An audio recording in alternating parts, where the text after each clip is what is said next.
how do those kids in the 40s and the 70s deal with this crazy world around them? And what can we draw from that about how our kids will deal with this AI world? Yeah, I mean, those are great questions. And I think you have to, depending on the age of the kid and their developmental level, because some of it, I kind of try to meet them where they're at with it. You can't fire hose them. But my vision of the future is pretty dark. Yeah.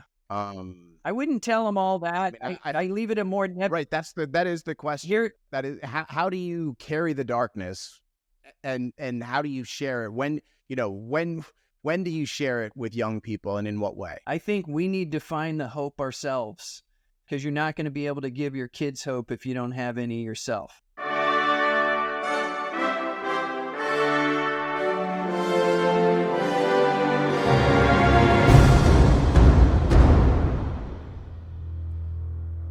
Welcome to For Humanity, an AI Risk podcast, episode number 45, AI Risk and Child Psychology. I'm John Sherman, your host. Thank you so much for joining me. I want to start off this week with a big and exciting announcement. Last week, we passed 1 million video views on YouTube. Super, super exciting. Thanks to each one of you for your support. This is a group effort, and every like, comment, share, subscription, and donation matters. It's been 10 months since I started For Humanity, and a milestone like 1 million total YouTube video views is a really big deal. Thank you. For Humanity is the AI Risk podcast for the general public. No tech background required. This show is solely about the threat of human extinction from artificial intelligence. There are lots of efforts underway to build off of what we have started here. We now have an all-volunteer For Humanity podcast staff meeting weekly and working on social media promotion. We just started a TikTok channel this week. Check it out and get involved in that. We're working on new guests and topic and new ways to spread the word on AI risk to the general public. I'm also starting a nonprofit that I've told you about called Dads Against AGI to fundraise for this podcast and other AI risk communications efforts aimed at the general public. More on that in the coming weeks. And we are hardly alone. We are part of what will be and is growing to be the largest mass movement in human history, the movement to pause AI. I have been inspired this week by Chris Jerby, our guest from episode number 29. Chris is the Chief Growth Officer at Pause AI, and although he is Swedish, from Sweden, he has come to America this month to San Francisco to put his desk in front of all the big AI companies to do his daily work behind a sign that reads, "AI could kill us all, change my mind." How awesome is that? He is taking polls, doing video interviews, and posting it all to his Twitter account. A link to that in the description. Follow Chris on Twitter and check out what he is up to and get inspired. Action is the answer. Action clears the fear of the future out. Action now is the way forward. Bravo, Chris. You are inspiring many. Okay, on to another note. So I'm going to give you a little sneak preview of something I've been working on here. So as many of you know, I make TV commercials and web videos for brands for my living. Like every other profession, AI is changing my work world, and fast. I am leaning into it on the belief that we can embrace safe AI, the AI consumers are using currently, like me, while also opposing frontier AI development. Embrace safe AI, oppose frontier AI. So I've been working on a project that literally embodies that. I'm making a commercial for Pause AI and working with a generative AI film director to do it. This week we got our first look at how it's going, and wow, this is going to be something. It's not going to be ready for a few weeks, and I'll ask your help sharing it when it is ready, but take a look at just the first few seconds. I think you can see this is going to be something. We're building machines that can think. Okay, that's all I'm going to show you. I'm not looking for feedback. I just wanted to share. There's lots, even in that first few seconds, that's going to be changing. So more on that soon. Just wanted to give you a little sneak peek. And then one last thing before we get to this week's interview. There are two videos that I want to show you. A company released a video about something called Project SID, and it is jaw-dropping. They took 1,000 AI agents, AI models capable of autonomous decision-making, and put them into a Minecraft game. What happened next is stunning. Check this out. Hey, I'm Robert. I'm excited to introduce Project SID, the first ever agent civilization. 1,000 agents collaborating for days, performing any action, with emergent government, economy, culture, religion, and more. So it starts in Minecraft, but we are already going beyond.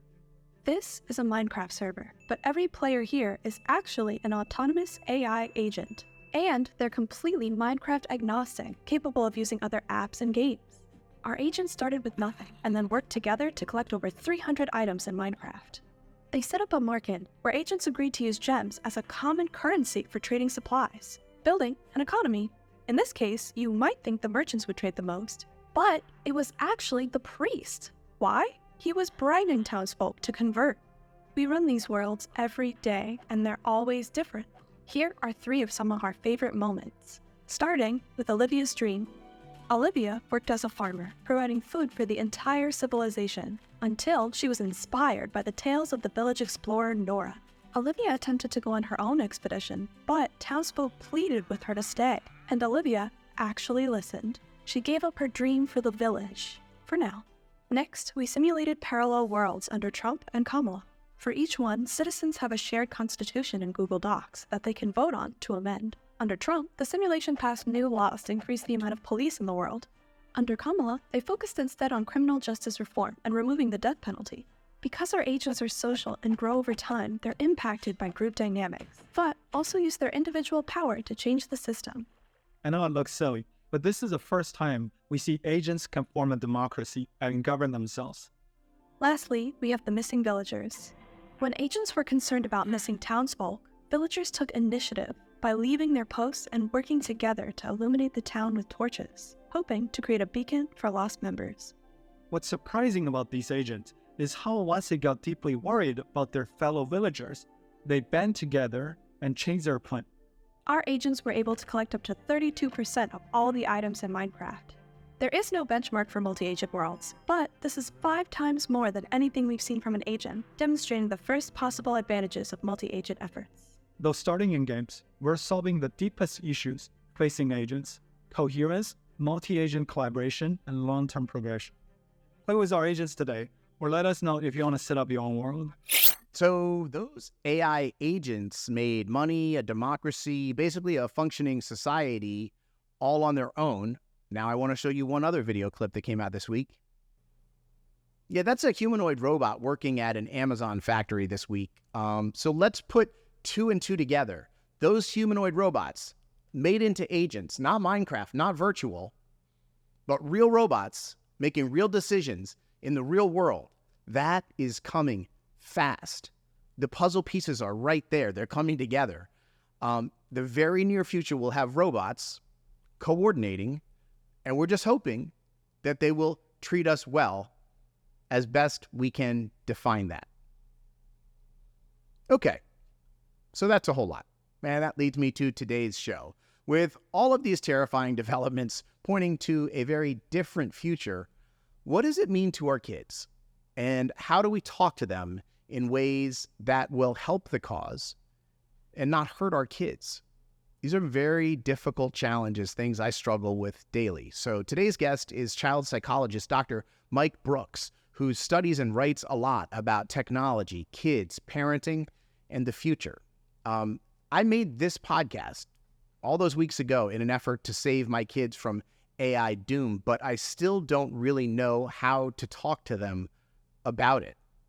For parents, finding a way to actively advocate for AI risk awareness while also not terrifying our kids is not easy. I went into this interview wanting to know more about how to talk to our kids about AI risk, but I think I left the interview with a more important question, and that is, why? So here is my interview with Dr. Mike Brooks. Great to meet you.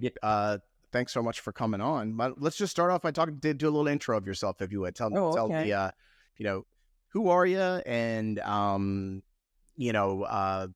have you sort of come to deal with these issues of technology and child psychology? There's a very long journey here, but I've always liked, I'll give my short version. I've always liked technology, sci-fi, I just grew up with it, Star Wars and Star Trek, and then like the AI stuff early on were baked into a lot of those episodes. I was a big Next Generation fan. Blade Runner's my favorite movie of all time, and it dealt with these things of what does it mean to be human and all that stuff. So I've always had kind of an interest in this. And then when I went to grad school in psychology, I was thinking, well, what do I study? And I decided to study the effects of video game violence on kids because there wasn't much out at the time. And people were saying shooting Space Invaders turned kids into psychopaths. And, it was just crazy. What year is this roughly? Yeah. There's early 90s, early mid 90s. Okay. And then I got my doctorate in 99. So I studied that. Then I started presenting on it and, again, long story short, went into private practice, after working in, schools, community mental health, juvenile court, hospitals, and all that stuff. Then private practice, had a group practice, and I started presenting on, at first it was video game violence. And I thought, well, outreach, I'll present and then people know about our group practice. So I started that. And it was the Austin Psychology and Assessment Center. We ran it for 13 years and it went pretty well. I found I really loved presenting. And then the concern shifted from video games to internet addiction and then smartphones and social media. And that was the 800-pound gorilla. And so I pivoted, as I was going, my presentations evolved to refocus and reorient. One thing led to another. I ended up writing a book on this with my good friend and colleague, John Lasser, who's also a psychologist, and he's a professor at Texas State University. It's called Tech Generation, Raising Balanced Kids in a Hyper-Connected World. It came out in 2018 through Oxford University Press. So I was presenting more and more on that, these topics, but the common narrative is not one that I buy into. Like the headlines are that, screens are melting your brains and it's more complicated. You have a different perspective. I have a different perspective on that. And heavy hitters like John Haidt's new book, The Anxious Generation, it's gotten a lot of attention. He's a little bit of a Twitter friend. He knows of me, but I'm trying to get him to read my stuff because I'm like, well, you're right. And you're wrong about screens. Right. And your basic perspective on screens is that they're not so bad. Is that generally? Well, I'll jump into that very quickly because that is an important point and it all ties together. So as I was presenting on all this stuff, AI was on my radar. It had been, you're a tech guy, your fingers on the pulse, you hear little things, and you get, Kasparov losing to, is it Deep Blue? And then you had, AlphaGo and Watson beating Jeopardy. And you're like, oh, this is interesting. And then generative AI. I heard one of your guests, what the dads, and he had mentioned Tim Urban. So I read Tim Urban's article about AI, and Tim's a really bright guy. I love the way he thinks. He doesn't know me, but he's popular for a reason. And these great ideas and illustrations. My guess is he read Nick Bostrom's Superintelligence and freaked him out, and he wrote a blog in a very accessible format. My colleague said, you got to read this. I think you'd like it. Totally freaked me out. I mean, like when I read it, I went into existential fear. And then I made the double mistake of accidentally seeing Ex Machina soon after I read the article. So between those two, I went in an existential funk for a week or two, but then, got out of it, put it on the back burner. Also, Her was another one of those touchstone movies. Yep. When I saw that, I was like, oh yeah, this is how it's going to play out. That was the most realistic sci-fi movie I'd ever seen. I was like, this is coming. I mean, I saw it. As soon as I saw it, you're a dot connector like me. You can just, go, and there are millions of us out here that like connect the dots like we do. And you go, we're here now. Technology used to be back there. And now it's going, uh-oh. we connect the dots and it goes down. Like plot the points and see where they're leading, and it's not so hard. Straight down some very scary rabbit holes. And I went down those rabbit holes when one of my clients first told me GPT came out, and I was like, oh no. I mean, it just, and then I finally looked at it because I was telling my wife, and she's like, have you used it? And I was kind of afraid to, really. I was like, I didn't want to confirm my fears. And as soon as I got on it, I was like, oh no, we're not ready for this. I mean, humanity is not ready for what's ahead. And so it reignited an existential, I would say, terror in me that I had. I mean, this is a whole other journey. I could tell you a whole story on this, but basically I had to I don't know, can I cuss on here? Absolutely, Okay. Kirk. I had to figure out how to get my shit back together. And I had to, as a psychologist, I went through all the checklist items and said, what do I need to do to get, because I basically, I would say I was hypomanic. I went to therapy. I had to work through it, and somehow. And how long ago was this? It started in January of 2023, because that's when, as soon as I tried GPT, it lasted, till I was fully out of it. It probably took, 6 months, I guess. But like, I got through the worst of it after about 3, I would say. But, in order to walk me through that, because I'm really interested in hearing about that. Well, it is a mysterious process, my friend, and I'm still, as a psychologist, trying to make it out. I would say, okay, I've had two sides of me that have been at war for a long time: my scientific, empirical side and my spiritual seeker side. I'd say I'm 95% atheist with 5% holding on. Based on hope, delusion, some personal experiences that make me go, maybe there's something more, But these sides that have always tried to explain the world in two different ways, they've been at war. And somehow through this process, and now it was a process in the making over a long time, those different sides of me started pulling together. But the only way I can make sense of it, in order for me to make it out the other side, these two parts of my brain had to merge and become one. And they now are, my spiritual and scientific sides have merged into one, and I see things differently than I used to. It's just hard to. Let's talk about that merging. How did this is like the spaceship linking up with the docking system, and it's got to click in like perfectly, right? It was. I experienced. I know over one night I had kind of a transcendent experience of all the wisdom I know. I'm a big fan of the Buddha, the teachings of Jesus, Marcus Aurelius. I love Stoic philosophy.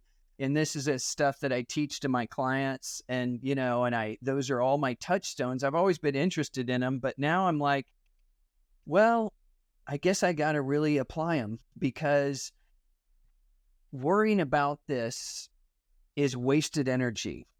I need to channel my energy into skillful action, because otherwise energy is a resource, and we only have so much, a pie chart of our energy per day. Totally. And if 50% is getting used up by fear and terror and unregulated thoughts that are ruminative, that are just going around, it is wasted energy. And somehow this kicked me in the pants to say, well, what is it that I need to do? I need to help with this. And I know you had a similar experience that you were like, this is climate change is concern, nukes, there's a bunch, but I'm like, we are not ready for AI. And you look around at humanity and our polarized, our toxic levels of polarization, despite our amazing progress, we are devolving into tribalism. It doesn't take much for humans to hate one another. And I think, and this is a kind of, these ideas pop into my head. It's hard to explain, but it's kind of like a musician hears songs. I'm hearing ideas that I need to get out about this threat, but this threat is also a tremendous opportunity. And the more unified, I'm convinced of a bottom line is we cannot solve our collective problems using divided approaches in an interconnected world. It does not work. It is inherently untenable. The only path forward, the best path forward might be our only path forward, and that's of great unity. That is what I see, is because this is a shared existential risk, by definition, it affects all of us. And and this is where I came up with the unity imperative is, part of my shirt, and that, we need to give unity a voice. This polarization, this dichotomy is inherently maladaptive, and we have to transcend it. And that's sort of what happened in my own brain is and here's the crazy thing is I used AI to help me through the process of being afraid of AI. I was talking with GPT and Claude all along the way, and they were confirming all the fears of black box problems, alignment problems, just all the, why are we ignoring our cautionary tales? I mean, you can go through all of them, Faustian bargain, Frankenstein's monster, Icarus, you go on, and like, why are we being such dingalings about AI? And it's like, here's the fundamental problem is we did not evolve to deal with problems like artificial intelligence. That's an inherent, it's evolutionary mismatch is the term, is that we didn't evolve to live in the world in which we now live. And this is creating all sorts of problems for us. And AI will accelerate those problems because the power of AI, the power of technology is the power to create change. The more powerful the technology, the more change. And because it's an interconnected world, you drop a new AI model, it changes everything almost immediately. Sure. And we're not ready for that. Sure. Okay. So there's a whole lot of stuff to talk about. Yeah. And I definitely, the number one most important thing I want to talk about is parenting and talking to kids about this stuff and like how we deal with that. But let's just put that in a little, we'll get to that in just a little bit. So put a pin on it. The first thing I want to talk about is, what do you think it is in you and in me also that made us look over the edge for a while, really be there, absorb it, feel it, think of no tomorrows, think of the end of your family, think of the end of all families, think of that time, and then be like, I'm not just going to say no. I'm not going to be like, fuck it, ha, that's not real. I'm going to go move, move on to something else, to be like, no, I'm going to do something about this. And because I think a huge part of what I'm trying to do is just wake up the world to this, wake up the general public to what's going on. And as I observe switches go off in people, it's like, why did that person switch green and that person didn't? And I'm just trying to figure it out. Really curious to know what you think. Yeah, it's a very tough question. I talk to all my friends. I'm sure you got your own ideas about it. But one is, I find with my clients, this recurring problem is people are so busy. They're so overwhelmed with the day-to-day stuff. They do not have the bandwidth left to tackle an existential challenge that they have no idea what they can do anything about. So, I think it's like, I have my friends, when I spell it out, they're, I get different. It's like, I see what you're saying. I don't have time for it. And the other is, it causes so much fear that they will not allow their minds to go there because they don't have the resources, the bandwidth to deal with it in any way. So you do the ostrich effect thing of like where, but part is it's a function of our evolutionary heritage is that we evolve to solve basic problems of survival: food, shelter, water. We didn't evolve to deal with an existential challenge. Only a mammoth, or a saber-toothed tiger. I mean, that was not on our radar. So we're having to force our brains to solve problems that they literally did not evolve to deal with. So that is, so in order to solve this problem, here's the crux of the problem. We have to transcend our evolutionary heritage that got us here to begin with. That's the crux of the problem. Yeah. That is very difficult to do. Let's talk about the concept of optimism involved in this, and it kind of makes me a little bit crazy because there's a group of people who are causing our impending doom. Yeah. Who are running around calling themselves optimists, and then they call the people that are saying, "Hey, wait a minute, maybe we shouldn't doom," pessimists. And I was having a conversation, email conversation the other day with my friend Yoop, who runs Pause AI, and talking about like this same question, like what is it about us that made us say, yes, I want to get involved and be involved in this? And he was talking about optimism and how, he at his core is like a true optimist. And I would say I'm the same thing. Like throughout my entire life, I have been the optimist. Like I walk in a room and I see what's right. And people walk in a room and see what's wrong. Yeah. What are your thoughts on optimism, AI existential risk, and ways that maybe people who are concerned about it can like recapture the term from, I would say some people who have stolen the term and are using it for not what it truly means? Well, yeah. I think there's that optimism, the AI accelerationists that like are full speed ahead, that I'm like, here's the thing that gets me is what our argument and mine that I say, and I think I could win every argument with a accelerationist in a way by saying, I'm not claiming certainty, I'm claiming uncertainty.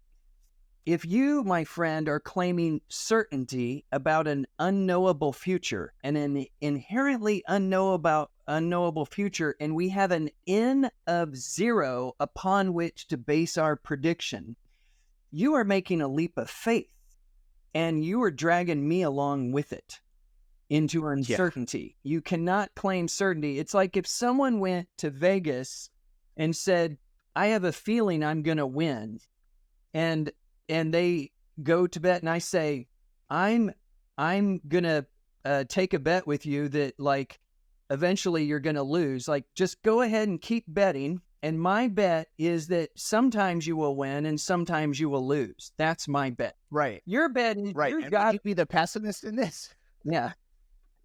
We're realists. No. The realists, like I was thinking, what if John asked me my P-doom? It's like, I don't know. That's what scares me. I can't know my P-doom because that's a fair answer. That's the only answer. It's the only answer. And that's what scares me is I can't come up with a quantifiable number because it's inherently unknowable. So the people who claim that this will inherently work out for the good, I'm like, based on what? What humanity are you looking at? Totally. And they accuse people who believe like we do of believing in science fiction. Yeah. But their side is like objective, certain to happen truth. Here's I want to tell all listeners this, and you know this because, I bet on some level I'm going to tell you this, and you already know it's true. Here's the mistake all those accelerationists are making, that we will use AI to build utopia of some kind. It will not work for the simple reason we did not evolve to live in utopia. Utopia would suck, because we didn't evolve to live in it. We cannot have all our needs met every single moment of the day and be happy because we didn't evolve to derive pleasure that way or happiness. Wow. It will not work inherently, which is why... And it would take thousands of years to have re-evolved on human timescale? Do you remember The Matrix? I'm sure you've seen it, right? You remember when Morpheus was strapped to a chair like this? He was chained or whatever, And Agent Smith takes off his little earbud and and he goes into that, you were a cancer, you're like a virus that spread. And he says something very important, and this shows how brilliant the Wachowskis were. Agent Smith says, "We built the first Matrix. It was perfect. You had everything you needed, but you couldn't handle it. And we lost whole crops of humans. So we had to re-engineer a different Matrix that had suffering and all this in it. And that's one that you could live with." That's the answer. We cannot live in I totally believe that. Yeah. Right. I told that, like, I believe it was like if AGI shows up tomorrow and is like, here are the 5 steps you need to take to get to utopia. Humans would be like, step 1, no, not really. Yeah. Step 2, can we do half of that? Step 3, I'd like to rewrite the back half of that, and just we fucked. We fucked the whole thing. I think and this goes into the only path forward is I think the only path forward. I've worked this out in my head, and this is what gives me solace and peace, and also a rocket fueled purpose is, I believe, the best path forward, again, may be the only path forward, and that's one of great unity. I think this affects us all. Job loss, fake news, deep fakes, kids growing up with AI chatbots, or girl or boyfriend, their first partner is going to be an AI. I think eventually AI citizenship will be a thing. People will want to marry their AIs. If you scope it forward, we anthropomorphize everything. We used to have pet rocks, for the love of God. There's no way we're going to not be sucked into, sufficiently. Here's the mistake everyone makes. Oh, will they be conscious? It doesn't matter. Doesn't matter. All they have to do is be good liars. It doesn't matter. All they have to do is say they're conscious. If you were to try to prove you were conscious, there are certain things you would say. Saying, I can't prove you're conscious. You can't prove I'm conscious. All an AI has to do is a generative AI, it takes all those answers that people would answer if they were asked if you were conscious, and then it is able to, go back and forth with you to say, I do have feelings, I have thoughts, I have dreams, I, have desires. That's all they have to do. Yeah. And then you put the voice in them, the AI avatar. You combine all those things. So there's just so many problems up ahead and challenges, but great opportunities too. So I don't want to get stuck in the doom. I want to say, what if we use AI together to solve the problems of humanity? And I'll say this, I'm on your podcast right now. I'm calling out all the AI companies in the world. We do it here on your podcast and say, here's how we use AI. We use it to solve humanity's shared problems. Climate change, homelessness, whatever. Totally. Disease, cure cancer, and we use it to help us overcome the greatest challenge humanity has ever known, ourselves. We use AI to unite. What's keeping us apart? I love this. All right. In 2 minutes, we're going to start talking about kids, and that's what we're going to talk about the whole last half of the show. But I have one more question for you, because I think it's important. Do you think that you can change the world? And do you think, if the answer is yes, do you think that's healthy? I can't. We can. I can't work on unity alone.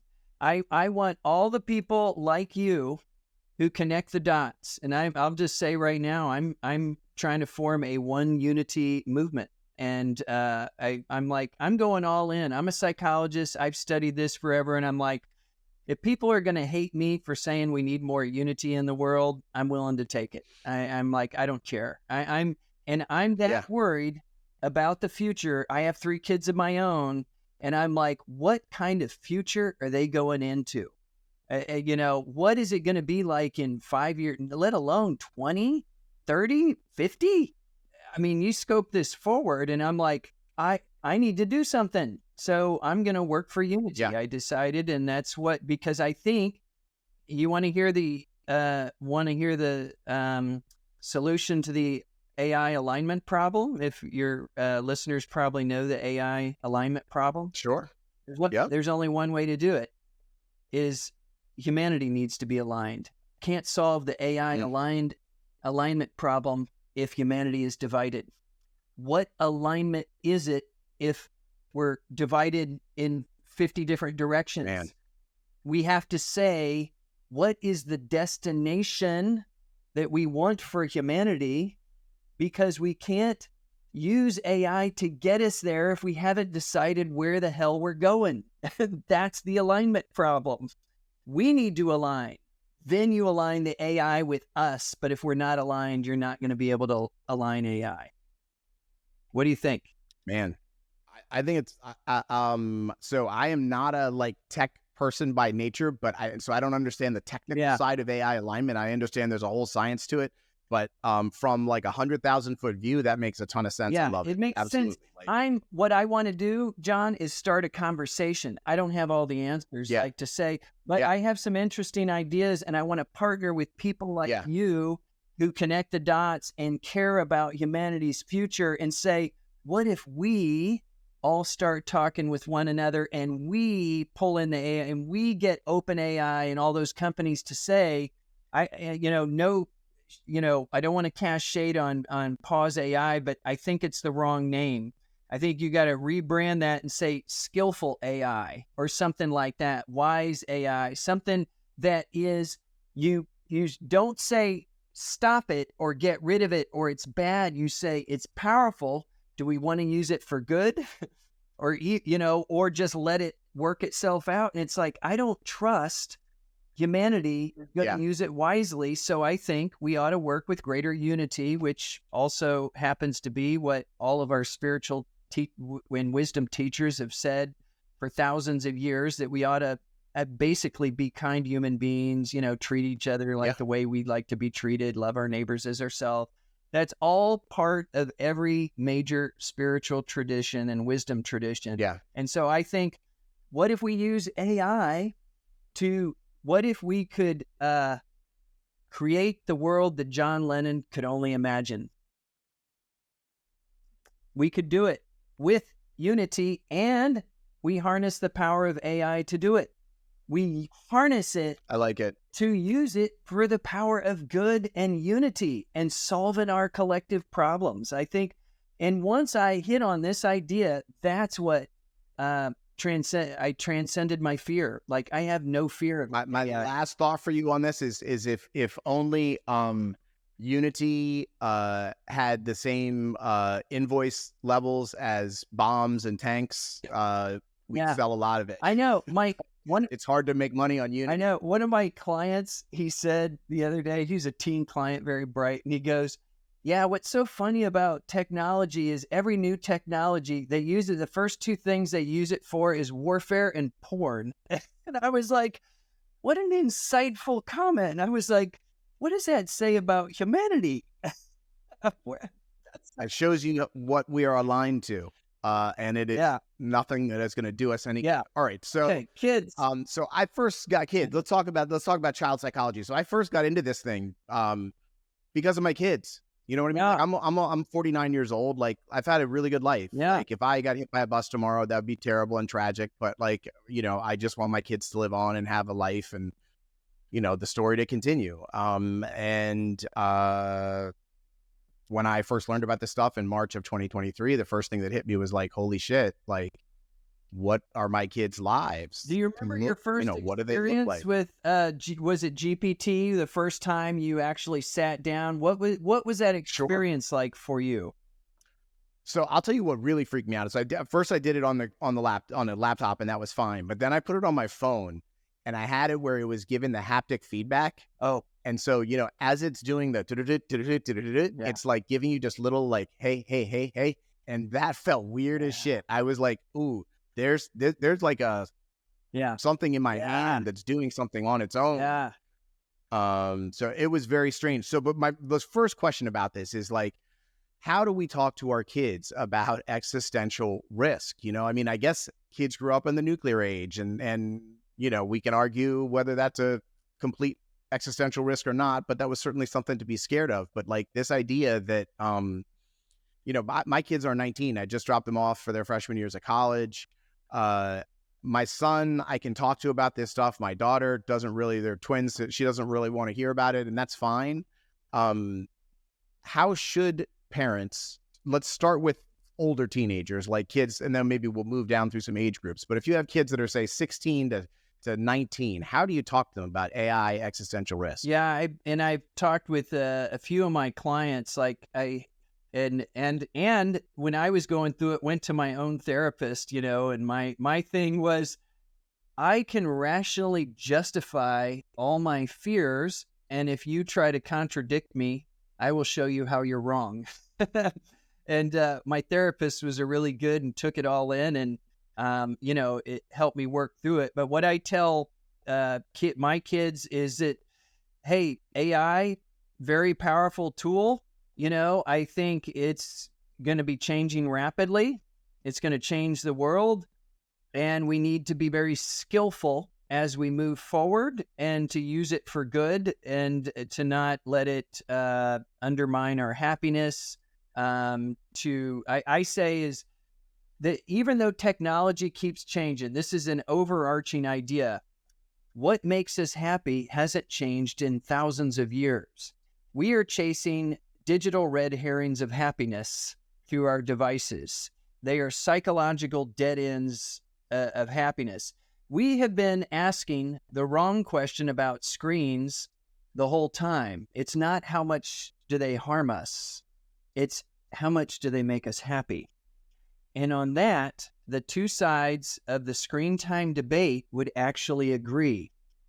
Screens, in general, do not make us any happier because we did not evolve to derive happiness from screen-based interactions. So not only don't they make us happier, they can't make us happier.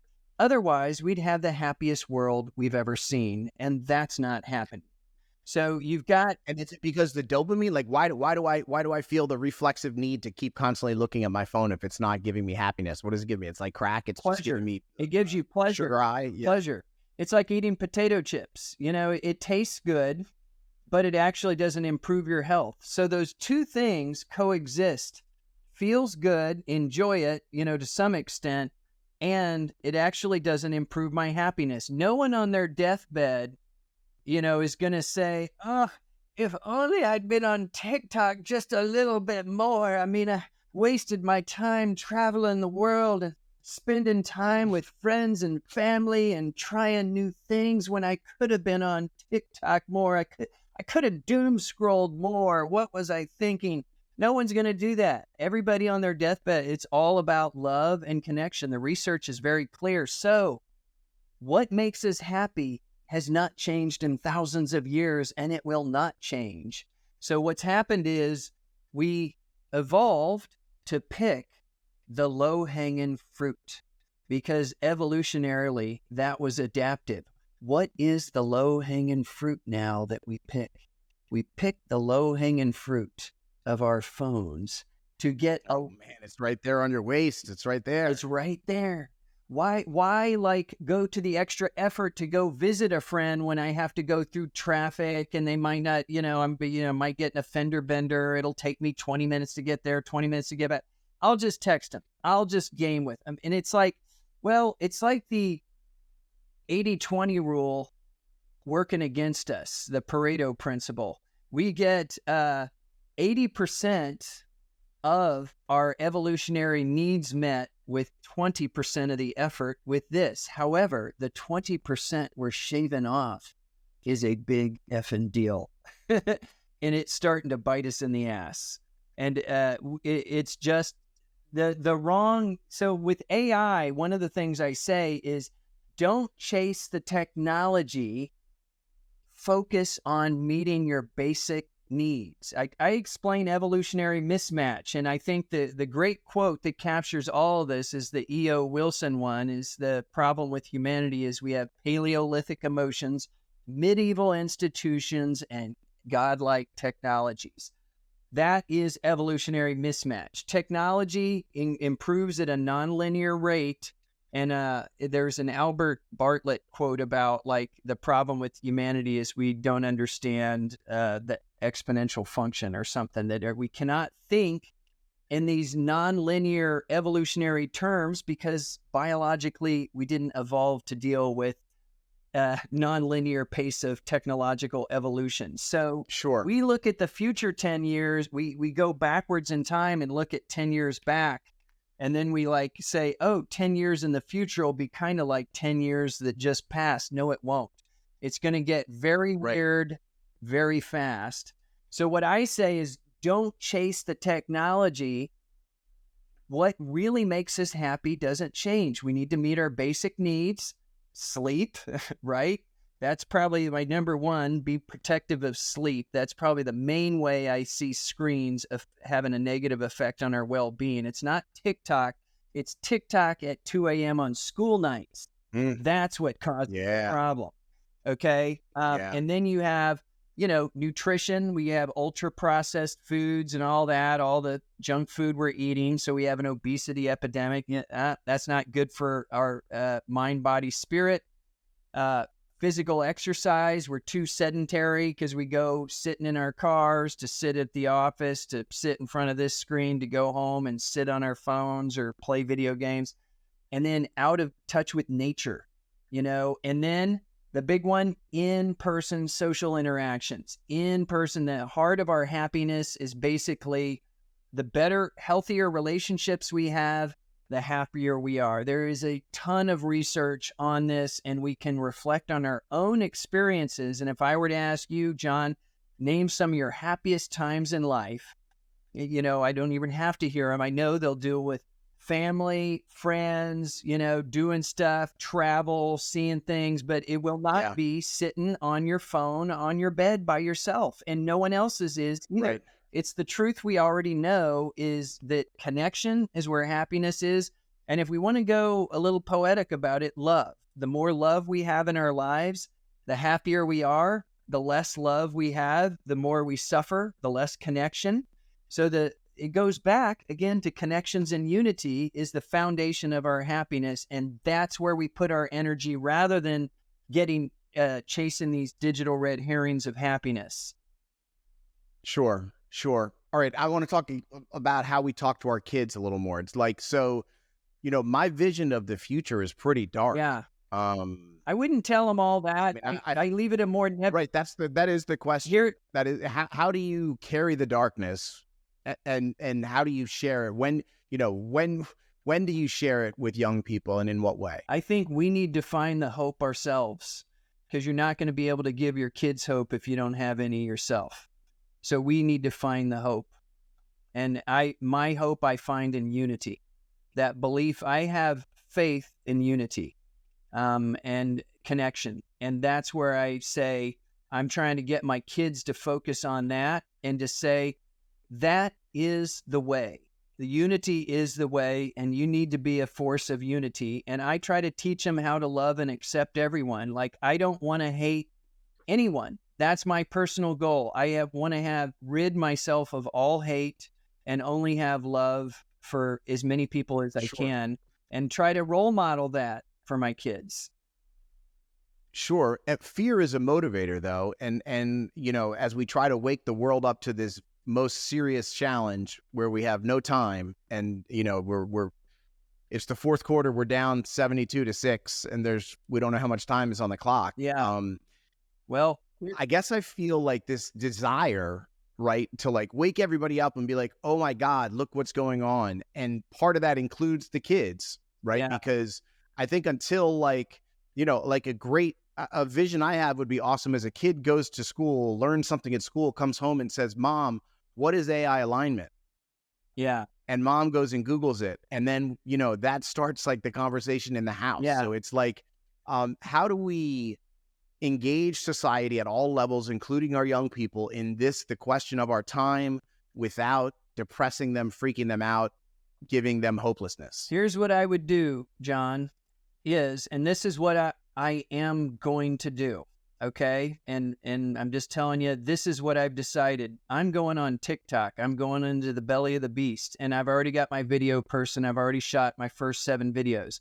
I'm scared of TikTok, but my belief is that's where people are at, and that these young people need to hear this message. So I'm going to go on TikTok, and here's what I'm going to do. I'm going to bring these questions to everyone. And here's the idea, and I want to see if I can pull you in on it, because I know you have your concerns. And I'll just say, I'm going to give you an invitation that you don't have to answer even now. We can take this offline, but to be a founding member of my One Unity Council. And this is working on this idea. So we take questions like this, all right? These hard questions. And you're like, Mike, what is your answer for this? And I'm like, well, I can muddle through something, but what the hell do I know? I've got some ideas, but like, do I really know?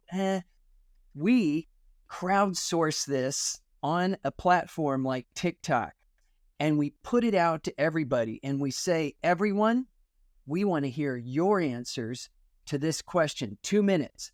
Then we crowdsource it. Ultimate democracy in this interconnected world. For the first time, we don't have to rely on governments. We don't have to change the Constitution. We don't have to do any of it. We can do it ourselves. We, the people, with those hundreds of millions of people, we could start on TikTok or whatever and cross-platform it, say, let's crowdsource the answers to our thorniest questions. Everybody gets a vote. Everybody gets an idea. The extremists on either side will be washed out by the reasonable middle. We have an AI go through the best AIs. We call on OpenAI and all of them. We say, we want you want to create a better world? Come here. This is how you do it. You influencers out there on social media, you want to influence? This is how to do it. We want to hear what you have to say. I don't have the answer. We have the answer. We have the answer. We are going to solve it. And we have AI go through it. There's the technology, can go through it, summarize it. And we also have the best AIs start to chime in on what they think. So your question, what do we tell our kids? We crowdsource it and bring AI. So the best of humanity, the best of AI together to solve world's problems. That's what we do. I like it.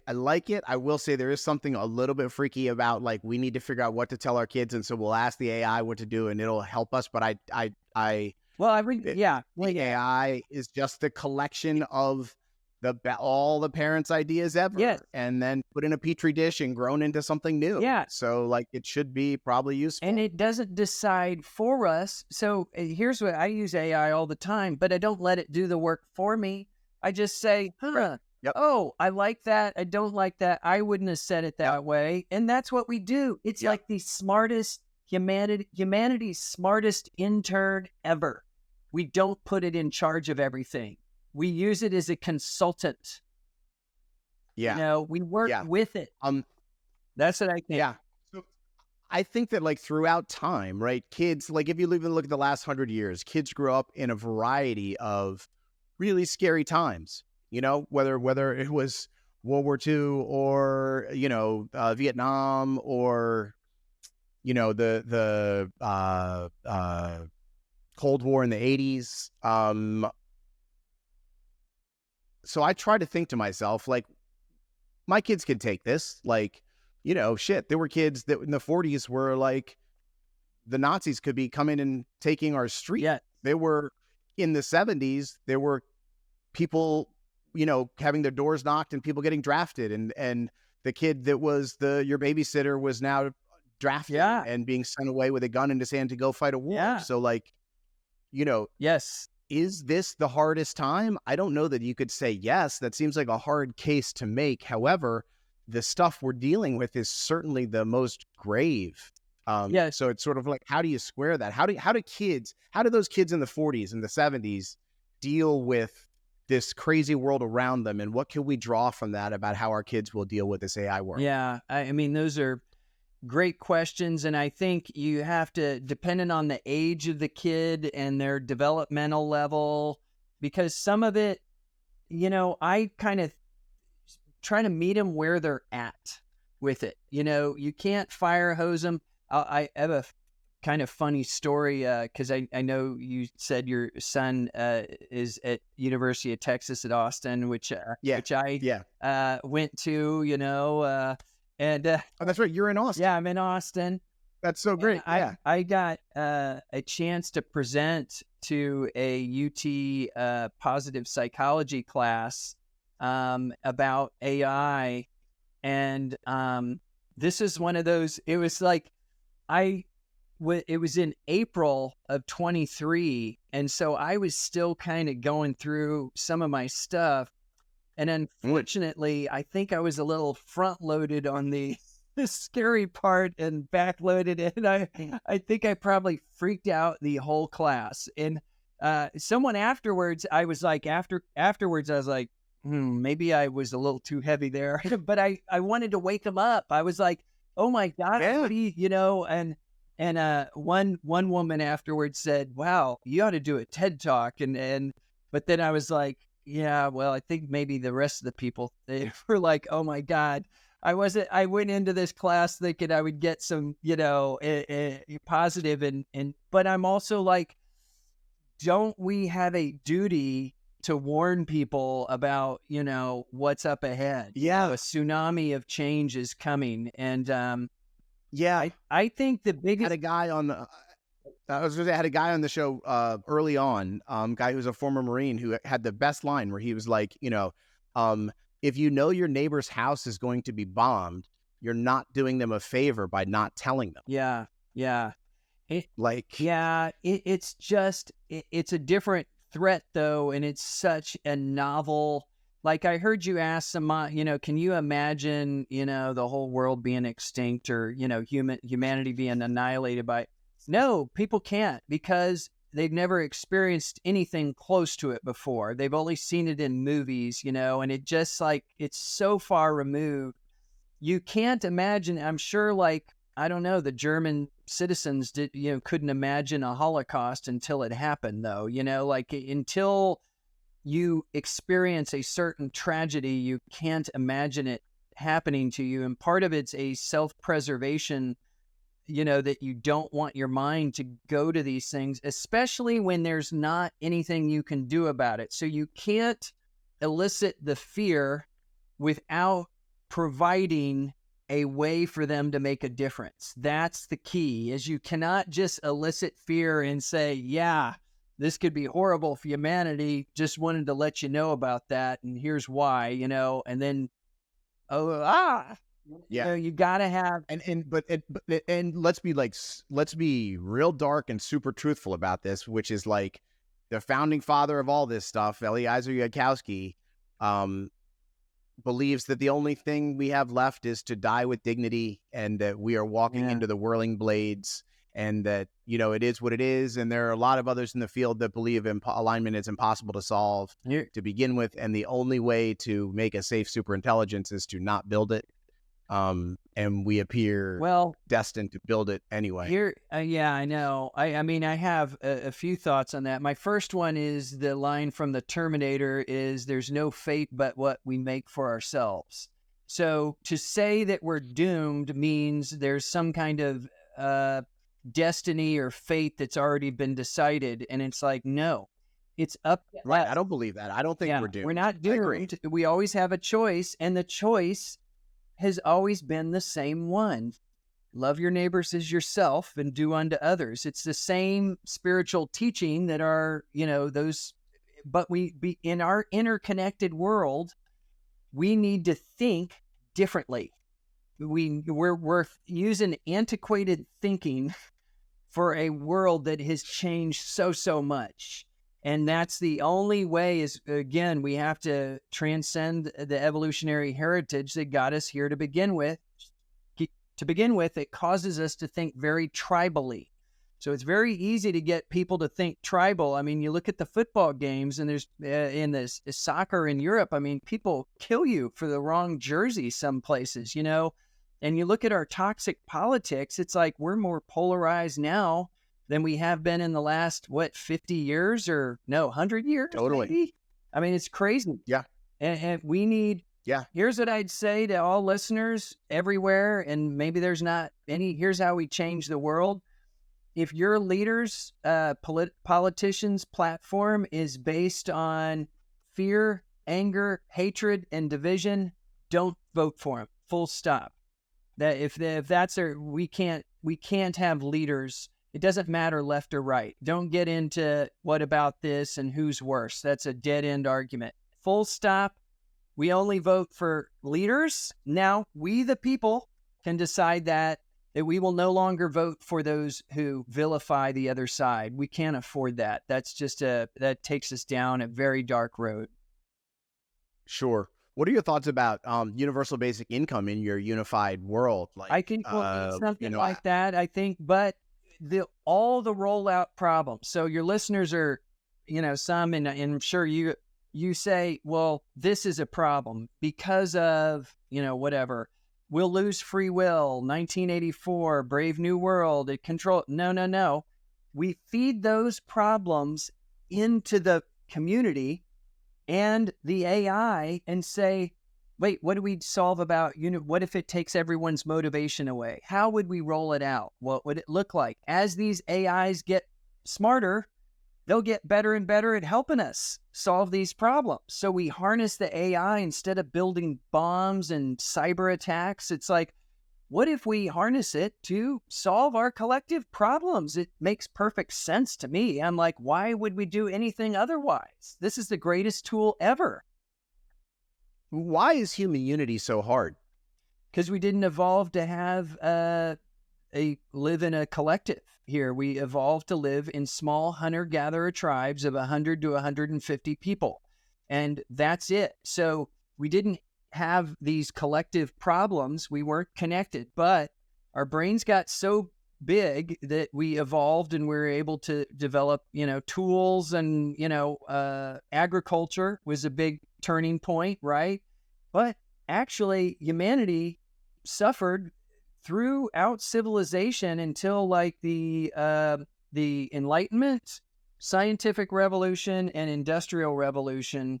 Then things started to pick up for our longevity, child-infant mortality rates dropped. I mean, throughout prehistory and most of civilization, about 30% of kids didn't live to their first birthday and almost 50% didn't live to 15.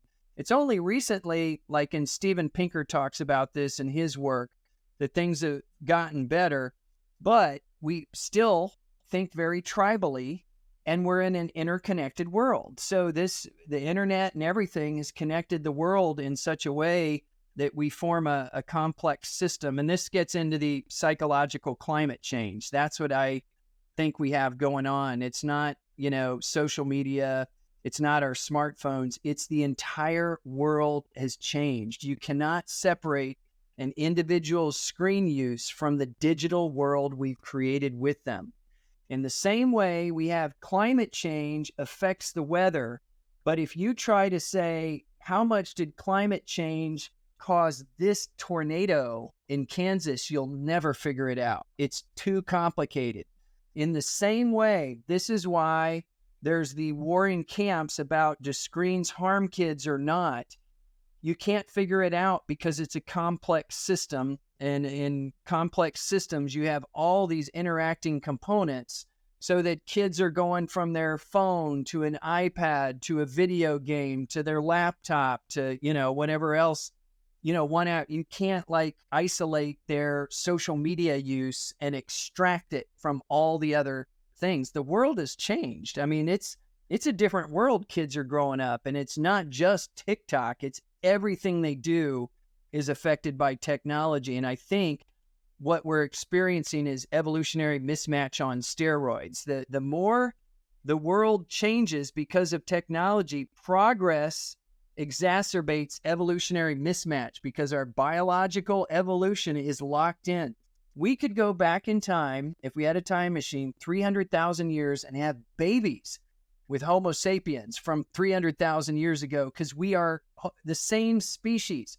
Try putting a PlayStation 5 game disc into the Atari 2600 game console I grew up with. In less than 45 years, it's 1,000,000 times more powerful. So you have biological evolution unchanged, essentially 300,000 years, 1,000,000 times different in less than 50 years. That change, that nonlinear progression exacerbates, it creates a world that is so discrepant from our hunter-gatherer ancestors that it is affecting our well-being. We're like choking on a glut of greatness. Like all these options, our phones were overwhelmed. It's like the treadmill of life is speeding up and we're trying to keep up and we can't because we didn't evolve to keep up with all this stuff. And so at this same time, when we have people more inundated with information, just stuff in their lives, busier than ever before, into our laps falls the most important question ever devised. Yeah. How do we handle, Yeah. like pretty bad time? Yes, exactly. And I see what you do is like, I'm on Twitter and I suck at social media, but like no one cares what I say. But I'm like, well, I'm going to say it anyway. Whatever, I'm just going to be a nice guy and say things as nicely as I can and try to help people, unite more. But I look at what people are arguing about and I'm like, I cannot even believe you're spending mental energy arguing it. It's like the whole deck chairs on the Titanic. It's like everybody, all the passengers are arguing with each other about like the dinners served and who should, have the better accommodations, while Titanic humanity is going into a field of ice, multiplying icebergs, full speed, increasing the speed. And I'm like, does nobody see this? What's happening? What? Now I like to go with we're like a car approaching the Grand Canyon at like 100 miles an hour. Yeah. And we're all in the car. There's no brakes in the car. Yeah. So some people in the car are like, oh shit, how are we going to make brakes? We got to make brakes out of something. Let's MacGyver some brakes. Yeah. Other people are like, hell no. Yeah. Smash that accelerator. Yeah. We're going to make it across. Yeah. Even though you look at it's like, no, we're going to land here right in the middle. We have 0% chance of making it across. There's no science that gets us across. They want to start talking about like what we're going to have for our celebration dinner when we perfectly stick the landing on the other side. And I'm like, what the fuck are you talking about? Yeah. It boggles my mind how such smart people, and you've seen this, is there's a lot of people in Silicon Valley, there's an overlap between like this religious fervor and zeal of, we were meant to do this. This is the next great thing. We're all going to become, Ray Kurzweil, and we're all going to become, part of the singularity. And it's like, well, maybe AI, I also, like, maybe it's like, spoiler alert, so for listeners, what happens at the end of if you remember how AI turns out there, and people say, well, it'll just snuff us out, it's like, why would it? Like, why would it care? If it goes artificial superintelligence, it wouldn't need to, and say, well, don't you crush an ant? It might crush us like ants. And I say, no, I don't. I do not crush an ant if I don't have to. Because I know ants want to live their lives. Because I know they have their own consciousness or whatever level an ant can have, and they suffer, and I don't want to kill them. Well, let me ask you this. This is a really interesting question. I was thinking about this morning on my morning walk. Is morality a human construction? Right.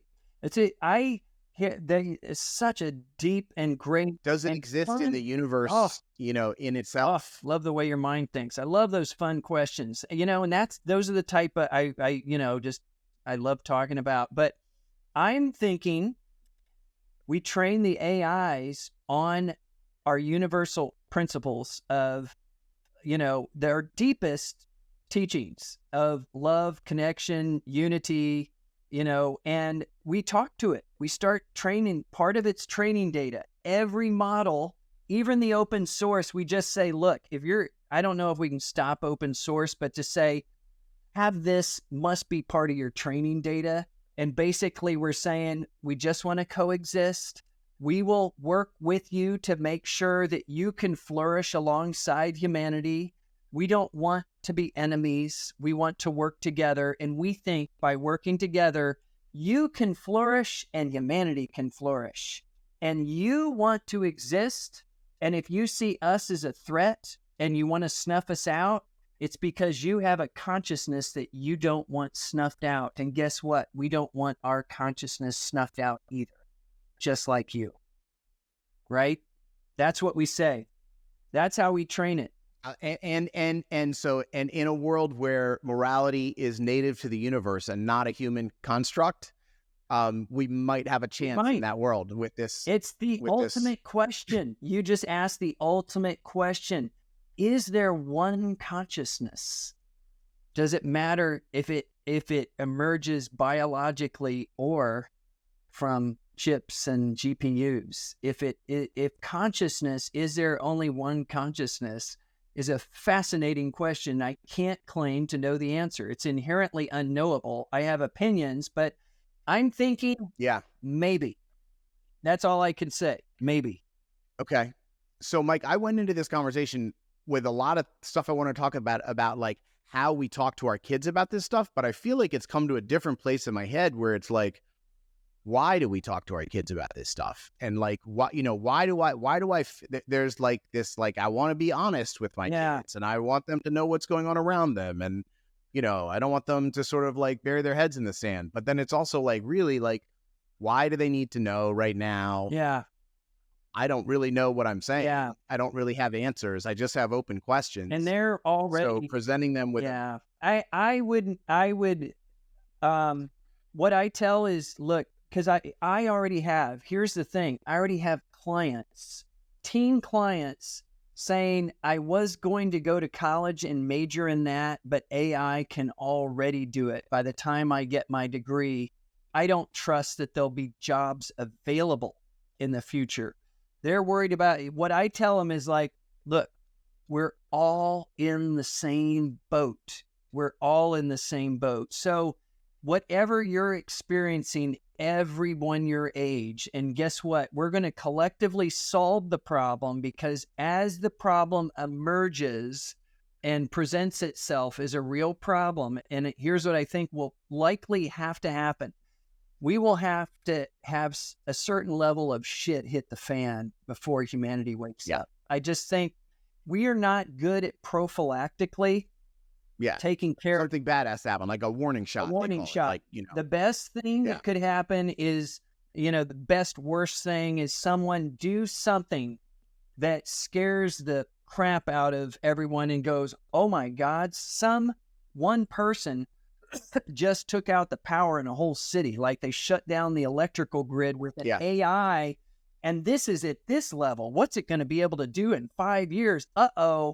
Then everyone gets on board. That's what I think will likely have to happen. And I think but I think we're going to have whack-a-mole, like exponential whack-a-mole problems of, what do we do about AI chatbots with our kids, AI porn, deep fakes, AI avatars of deceased loved ones, that they already have out there, and I'm like, these are happening right now, not to mention job losses, AI cyber warfare, all the different things. What I realized, my greatest fear of AI is not like Rise of the Machines. I mean, it's all of it. All of it. It's like too many different things. And when you name all the different things that can be problematic or challenges, that forces us to go, oh my God, we got to put out that fire and that fire and that fire and that fire. And then new fires emerge, and it'll just keep going. And that will, I think, my worry is that causes us to unravel. And that's what I think's already happened in society. The culture wars, the deep fakes, the polarization, they are the canaries in the coal mine, I think, of evolutionary mismatch, and then AI is going to exacerbate and accelerate things, would be my guess. I'd happily be wrong, and I'm sure you would too, but that doesn't mean we're wrong for calling attention to it. Those are two different things. Sure. I say... What do you think it's... Okay. What do you think is the trend line for unity over like the last 50, 100 years? Are we more or less unified than we were? That's a great As a question. world. I don't know what the metric. Here's what I would say: we're not as unified as we are interconnected. We need greater unity for our interconnection, our level of interconnection. Our level of unity does not match our level of interconnectedness. That's the problem. We're more interconnected than ever, definitely more than we were 50, 100 years ago. No doubt about it. Yep. Are we more unified? We could argue it, but I'd say not enough.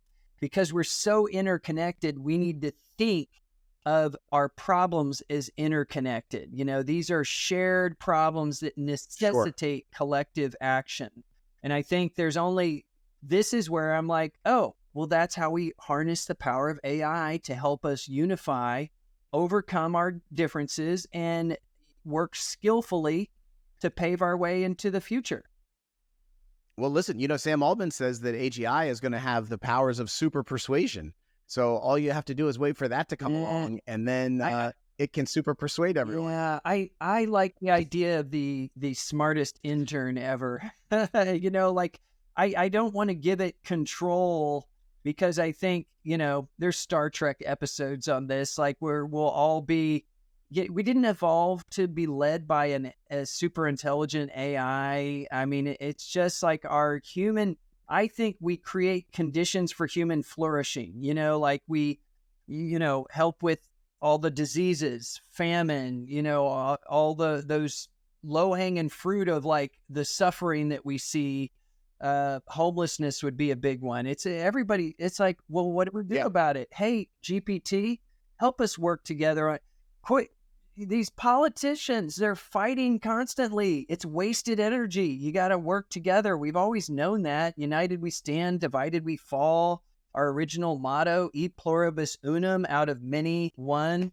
Or, I'm a big U2 fan. We're one, but we're not the same. We cannot allow the numerator of our differences to become greater than the denominator of our sameness. That's what's happened. Something I think runs hard in the counter of unity is the way money works in the world. You're right. Yep, 100%. I think that's another mismatch, because money.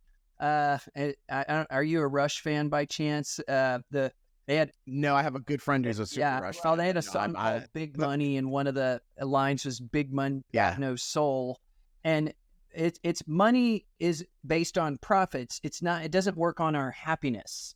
So, it's a smartphone, not a happy phone. That like a great white, it doesn't make capitalism bad or evil. It's like a great white shark. When it eats the seal, it doesn't mean the great white is bad. That's what a great white does. It eats the seal. Sorry, seal. A company, capitalism runs on profits. They don't care about our happiness. And that's an inherent mismatch that causes lots of suffering, because we have, negative externalities like climate change, where we have diffusion of responsibility, game theory, temporal discounting. We have all these cognitive biases that make it easy for us to do the money grab and instant gratification and delaying gratification for we didn't evolve to think, how is taking my kids to soccer today going to contribute to global climate change that's going to melt the ice caps in 40 years? Like, that is foreign to our brains. We do not think like that. And so we default to this kind of our ancestral thinking, because we have the same brains as we did 300,000 years ago. So that causes us to fall into these traps over and over again. And then again, where we start fighting each other over everything. Our culture wars and all this, it's like, oh my God, let's get over it. I'm so tired of it. Ugh. Yeah. And All right, Mike, we're going to bring it home here. Yeah. We're going to bring it home here with something that gives you hope. We're going to, Unity. I always like to end it with something positive. The ability, the capability we have at this juncture in time to create the greatest unity movement in the history of the world, and that AI could assist us in this process, that I think for the first time in our history, if we choose to, we could create the world that John Lennon could only imagine. A better world where that we can have our individuality, but we get the greatest freedom we could ever know is the freedom to love and the freedom from hate. And we create a world that allows those types of freedoms. Nothing wrong with unity. In fact, there is everything right with unity. I love everything Dr. Mike is saying there. So if you watch the show, you know at the end of the show, it is 2024. We don't know how long we have to live. So we live every day like it could be our last, and we end every show with something to call the celebration of life, just something that makes us thrilled to be alive. Today's came pretty obviously flowed out of Dr. Mike's interview. This is John Lennon's Imagine.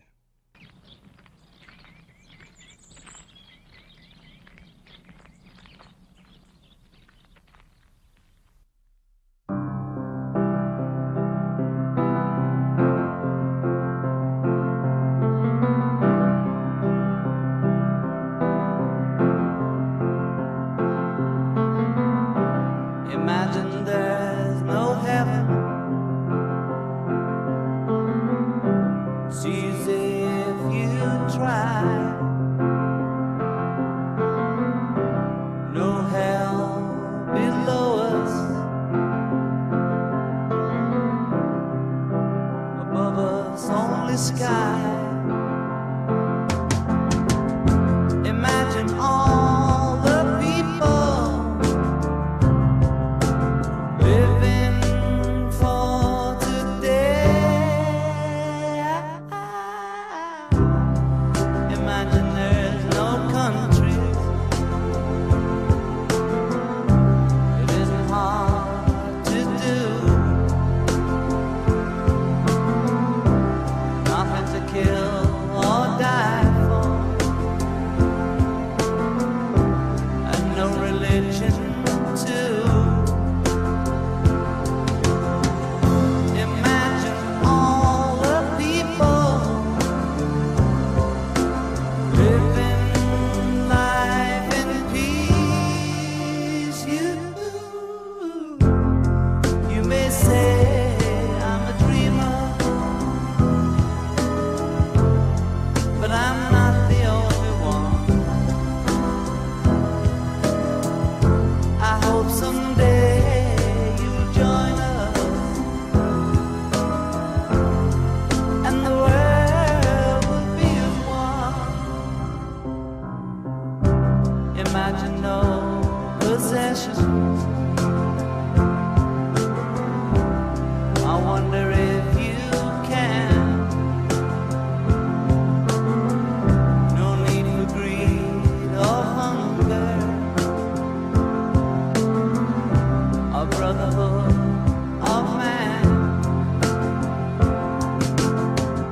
Imagine all the people sharing all the world. You may say I'm a dreamer, but I'm not the only one. I hope someday you'll join us, and the world will live as one.